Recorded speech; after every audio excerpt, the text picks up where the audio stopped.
না লাগবে কোনো রকম আগার আগার পাউডার আর না লাগবে কোনো রকম জেলেটিন। ঘরেতে থাকা মাত্র 2 থেকে 3টে উপকরণে মাত্র 10 মিনিট হাতে যদি সময় থাকে এত সুন্দর একটা মজার ডেজার্ট রেসিপি তৈরি করে নিতে পারেন। এই ডেজার্টটা তৈরি করে মাত্র 10 মিনিটে ঠান্ডা ঠান্ডা পরিবেশন করুন। খেতে যে কি ভালো লাগে বাড়িতে না বানালে বুঝতেই পারবেন না। একেবারে তুলোর মতো নরম তৈরি হবে আর মাখনের মতো মুখে দেওয়া মাত্র মিলিয়ে যাবে এই ঠান্ডা ঠান্ডা ডেজার্ট। নমস্কার বন্ধুরা, আমার নতুন একটা রেসিপিতে আবারও সবাইকে স্বাগত। আজকে শেয়ার করব নতুন ধরনের একটা রেসিপি দেখে যদি ভালো লাগে অবশ্যই লাইক করবেন আর ফ্রেন্ড ও ফ্যামিলির কাছে রেসিপিটি শেয়ার করে দিতে পারেন। নতুন বন্ধুরা কেউ এসে থাকলে চ্যানেলটি সাবস্ক্রাইব করে নেবেন, পাশে থাকা নোটিফিকেশন বেলের অল অপশনটা ক্লিক করে রাখবেন। সবার আগে আপনার কাছে আমার রেসিপির নোটিফিকেশন পৌঁছে যাবে। আর পেজ থেকে দেখে থাকলে পেজটিকে ফলো করার জন্য অনুরোধ রইল। তো চলুন বন্ধুরা শুরু করা যাক আজকের রেসিপি। আশা করছি আপনাদের কাছে ভীষণ ভালো লাগবে। আজকের এই রেসিপি তৈরির জন্য প্রথমেই আমাদের তৈরি করে নিতে হবে এর জন্য একটা ক্যারামেল। তো তার জন্য দেখুন একটা প্যানের মধ্যে আমি দিয়ে দিলাম 1 টেবিল স্পুন মতো সামান্য একটুখানি জল। যেহেতু স্টিলের পাত্রে তৈরি করছি চটপট কিন্তু তলাটা লেগে যেতে পারে। সামান্য একটুখানি জল দিয়ে আমি 3 টেবিল স্পুন মতো চিনি দিয়ে দিলাম। এটাকে একটুখানি জাল করে নিতে হবে, মানে চিনিটাকে গলিয়ে মেল্ট করে নিতে হবে। আর গ্যাসের ফ্লেমটা অবশ্যই লো টু মিডিয়ামে রাখবেন, হাইতে করতে যাবেন না, তাহলে কিন্তু চিনিটা একদম লালচে হয়ে যাবে আর পুড়ে গিয়ে স্বাদ নষ্ট হয়ে যায়। তো দেখুন বন্ধুরা, চিনি কিন্তু আমার গলতে শুরু করেছে আর চিনিটা গলেও গেছে। এখানে কিন্তু এবার আস্তে আস্তে দেখবেন এর কালারটা চেঞ্জ হয়ে যাচ্ছে। একটু করে কিন্তু এভাবে নাড়াচাড়া করে দেবেন, না হলে কিন্তু এক সাইড দিয়ে চিনিটা পুড়তে শুরু করবে, তাহলে চিনির স্বাদটা পাল্টে যায়। তো দেখুন বন্ধুরা, আমার এখানে কিন্তু আস্তে আস্তে গোল্ডেন কালার হয়ে যাচ্ছে এই ক্যারামেলটা। আর এখানে কিন্তু এরকম হালকা গোল্ডেন কালার হয়ে গেলেই আমি গ্যাস ওভেনটাকে অফ করে দেব। যেহেতু এখানে চিনি গালিয়ে আমরা ক্যারামেল তৈরি করছি আর চিনিটা কিন্তু অনেকটা টাইম কিন্তু প্রচণ্ড গরম থাকে, তাই অল্প একটুখানি হালকা কালার চলে আসলেই আমরা এটাকে অফ করে দিয়ে একটু নাড়াচাড়া করে নেব। এখন এই ক্যারামেলটাকে ঝটপট করে কিন্তু আমাদের সেট করে নিতে হবে। যার মধ্যে আমরা এই পুডিংটা তৈরি করব ঠিক সেই বাটিটার মধ্যেই আমি দেখুন ক্যারামেলটা নামিয়ে নিয়েছি। আর এটাকে নামিয়ে ঝটপট করে একটু চারি সাইডটা ঘুরিয়ে সেট করে নেব। এটা কিন্তু একটুখানি ঠান্ডা হলেই সাথে সাথে জমাট বেঁধে যাবে। তো এইভাবে এটাকে সেট করে আমরা রেখে দিচ্ছি, পরে এটা আমাদের কাজে লাগবে। তো দেখুন বন্ধুরা, এখানে পুডিং তৈরি করার জন্য আমি নিয়ে নিচ্ছি ওই হাফ বাটি মতো এখানে লিকুইড দুধ। আর এটা কিন্তু একদম রুম টেম্পারেচারে আছে এই দুধটা, কোনো রকম ঠান্ডা বা গরম দুধ ব্যবহার করা যাবে না। আর এর মধ্যে নিয়ে নিচ্ছি কাস্টার্ড পাউডার। ওই আমি 2 টেবিল স্পুন মতো কাস্টার্ড এখানে ভালো করে মিশিয়ে নিলাম। এই কাস্টার্ড পাউডার আপনারা যে কোনো মুদি দোকানে পেয়ে যাবেন, এমনকি অনলাইনেও কিনে নিতে পারেন। তো দেখুন বন্ধুরা, এটা আমি ভালো করে মিশিয়ে রেখে দিচ্ছি। এখন আমি পুডিংটা তৈরি করে নেব। আর এই পুডিংয়ের জন্য কিন্তু অন্য কিচ্ছু লাগবে না, ঘরেতে থাকা 3 টেবিল স্পুন মতো সুজি থাকলেই হয়ে যাবে। তো দেখুন একটা পাত্রের মধ্যে আমি 3 টেবিল স্পুন সুজি মাপ করে দিয়ে দিলাম। সুজির মাপ অনুযায়ী কিন্তু এখানে লিকুইড দুধ নিতে হবে, তাই 1 চামচ সুজির জন্য 1 কাপ দুধ কিন্তু এখানে সঠিক মাপ। তো দেখুন আমি 3 টেবিল স্পুন নিয়েছি, তাই এখানে 3 কাপ লিকুইড দুধ দিয়ে দিলাম। সামান্য 1 চিমটি মতো লবণ দিচ্ছি, এর স্বাদের ব্যালেন্স যাতে ঠিক থাকে। এইবার কিন্তু এখানে সুজি আর দুধটাকে আমি 2 থেকে 3 মিনিট এইভাবে নাড়াচাড়া করে ফুটিয়ে নেব। এখানে খেয়াল রাখবেন কোনো রকম কিন্তু সুজি এখানে ভেজে ব্যবহার করা যাবে না, তাহলে কিন্তু পুডিং একদম স্মুথ হবে না, খুব ভালো টেস্ট আসবে না। এখানে কাঁচা সুজিটাই কিন্তু ব্যবহার করতে হবে।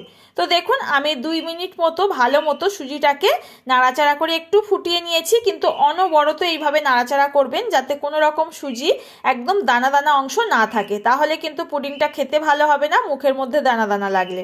এখন আমার কিন্তু সুজি একদম রেডি।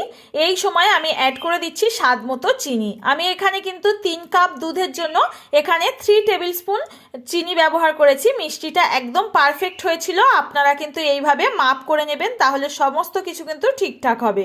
তো আগের থেকে এখানে যে আমি কাস্টার্ডটা দুধের মিশ্রণের মধ্যে মিশিয়ে রেখেছিলাম সেটাকে কিন্তু এখন অ্যাড করে দেব। তবে অ্যাড করার আগে ভালো করে কিন্তু নাড়াচাড়া করে মিশিয়ে নিয়ে তারপর অ্যাড করবেন। আর অ্যাড করার সাথে সাথেই কিন্তু এটা জমাট বাঁধতে শুরু করে গরমে পড়লে, তো অনবরত কিন্তু নাড়াচাড়া করে যেতে হবে। আর 1 থেকে 1.5 মিনিট এইভাবে নাড়াচাড়া করে নেবেন, দেখবেন একদম কিন্তু আমাদের পুডিংয়ের জন্য এই মিশ্রণটা রেডি হয়ে গেল। বন্ধুরা কখনোই যদি এইভাবে কাস্টার্ড পাউডার দিয়ে আর সুজি দিয়ে এইরকম দারুণ স্বাদের পুডিং না বাড়িতে বানিয়ে খেয়ে থাকেন, অনুরোধ রইল একবার বানিয়ে দেখার জন্য। আমি কথা দিচ্ছি একবার খেলে না বারবার বানাতে মন চাইবে। আর বাচ্চাদের জন্য কিন্তু দারুণ একটা হেলদি আর দারুণ টেস্টি একটা টিফিন রেসিপি। সন্ধ্যেবেলা এরকম গরমের দিনে এরকম যদি একটা পুডিং তৈরি করে রাখেন, ওরা খেলাধুলো করে এসে না খেতেও পারবে আর ভীষণ এনজয় করবে। তো দেখুন এখানে কিন্তু আমার পুডিংয়ের জন্য এই মিশ্রণটা একদম তৈরি হয়ে গেছে। এটাকে আমরা ঝটপট করে নামিয়ে সেট করে নেব। তো এটাকে কিন্তু খুব বেশিক্ষণ টাইম নিয়ে নাড়াচাড়া করতে হবে না, একদম কিন্তু 1.5-2 মিনিটের মধ্যেই কিন্তু তৈরি হয়ে যায়। এটাকে আমি নামিয়ে নিয়েছি আর যার মধ্যে আমি ক্যারামেল সেট করে রেখেছিলাম ঠিক সেই পাত্রটার মধ্যে এই মিশ্রণটাকে দিয়ে দিচ্ছি। দেওয়ার পর কিন্তু ওপর থেকে সুন্দর করে একটুখানি সেট করে নিতে হবে যাতে ওপরের অংশটা দেখতে ভালো লাগে। এবার এটাকে কিন্তু আমাদের স্টিম করে নিতে হবে। তো দেখুন ভালো মতো আমি সেট করে নিয়েছি, নিয়ে ওপর থেকে একটা ফয়েল দিয়ে ভালো করে আটকিয়ে দিচ্ছি। এখানে যদি আপনারা কোনো রকম টিফিন বক্স দিয়ে তৈরি করেন এই পুডিংটা, তাহলে কিন্তু ঢাকাটাকে বন্ধ করে দেবেন, এমনকি প্লেট দিয়েও ঢাকতে পারেন। তো এখানে আমি এইরকম ফয়েল দিয়ে আটকে দিলাম, দিয়ে এটাকে আমি 10 মিনিটের জন্য একটুখানি স্টিম করে নেব। তার জন্য আমি কিন্তু আগের থেকেই একটা পাত্রের মধ্যে জল বসিয়ে দিয়েছিলাম, খুব বেশি জল লাগবে না, অল্প একটু জল বসিয়ে একটা স্ট্যান্ড দিয়ে এটাকে ফুটিয়ে নিয়েছি। আর জলটা ফুটতেও শুরু করেছে, ঢাকনাটাকে খুলে সাবধানে এই পুডিংয়ের পাত্রটাকে বসিয়ে আবারও ঢাকা বন্ধ করে এটাকে 10 মিনিট আমি স্টিম করে নেব। ফিরে আসলাম বন্ধুরা 10 মিনিট পর। এখন চেক করে এটাকে নামিয়ে নেব। পুডিংটা ঠিকঠাক সেট হয়েছে কিনা দেখিয়ে দিচ্ছি কি করে বুঝবেন। ঢাকনাটাকে খুলে নিলাম আর হাত দিয়ে একটুখানি চেক করে নিচ্ছি। দেখুন হাতে একদমই কিন্তু লেগে আসছে না, একদম আমাদের পুডিং তৈরি হয়ে গেছে। এটাকে কিন্তু নামিয়ে আমি ফ্রিজে রেখে দেব, তারপর এটাকে আপনাদের সামনে পরিবেশন করছি। এই পুডিং কিন্তু ঠান্ডা ঠান্ডা খেতেই বেশি ভালো লাগে, তাই অবশ্যই করে এটাকে ঠান্ডা করে তারপর পরিবেশন করার চেষ্টা করবেন, তাহলেই কিন্তু এর আসল স্বাদ পাওয়া যায়। তো এটাকে আমি পুরোপুরি ঠান্ডা হয়ে যাওয়ার পর আমি ফ্রিজে 1 ঘন্টার জন্য রেখে দিয়েছিলাম। তারপরে এটাকে নামিয়ে একটা প্লেট উল্টো দিক করে এটাকে উল্টে নিলেই সুন্দরভাবে কিন্তু বেরিয়ে আসবে এই পুডিং। এখন এই পুডিংটাকে কেটে দেখিয়ে দিচ্ছি কতটা নরম আর মাখনের মতো হয়েছে, আপনারা দেখলেই বুঝতে পারবেন। বাচ্চারা বিকেলবেলা যখন খেলাধুলো করে বাড়িতে ফেরে অবশ্যই এইভাবে বানিয়ে ঠান্ডা করে রেখে দিন, আর আসা মাত্র ওদেরকে পরিবেশন করে দেখবেন কতটা খুশি হবে বলে বোঝাতে পারবো না।